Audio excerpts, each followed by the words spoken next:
ស្ដីអ្នកទាំងអស់គ្នាស្វាគមន៍មកកាន់វីដេអូថ្មីរបស់ខ្ញុំបាទថ្ងៃនេះខ្ញុំនឹងបង្ហាញអំពីសកម្មភាពខ្លះៗនៃពីការធ្វើការនៅ home office បាទជាដំបូងគឺយើងបើកចម្រៀងស្ដាប់កុំដកអារម្មណ៍សិនបាទហើយបន្ទាប់មកយើងបើកលើកម្មវិធី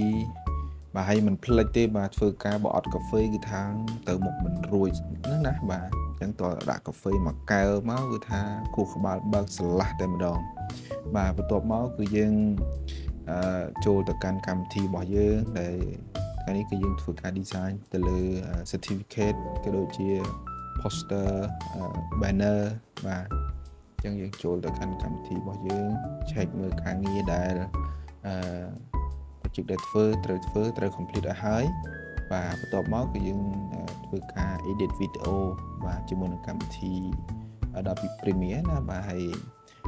វីដេអូហ្នឹងតាមពិតទៅក៏យើងអាចធ្វើនៅលើ CapCut បានដែរគ្រាន់ថាចុចទៅលើ Adobe Premiere ហើយក៏ធ្វើលើហ្នឹងហ្មងទៅបាទហើយយើងធ្វើការ edit វីដេអូចុះឡើងណា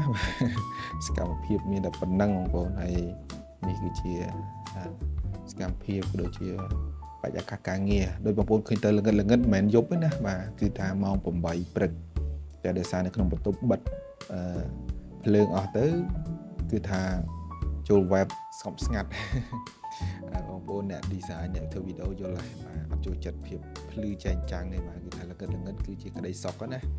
ឃើញចឹងបាទគឺថាមិនមែនយប់ទេគឺពេលព្រឹកសួស្តីបងប្អូនដែលកំពុងតែចង់បានជំនាញ ឆែកទៅលើការងារ poster បាទ design ផ្សេងក៏ដូចជាធ្វើសកម្មភាពកាត់វីដេអូផងដែរបាទដាក់កាហ្វេមកក្រេបទៀតមកដើម្បីឲ្យវាមានរសជាតិ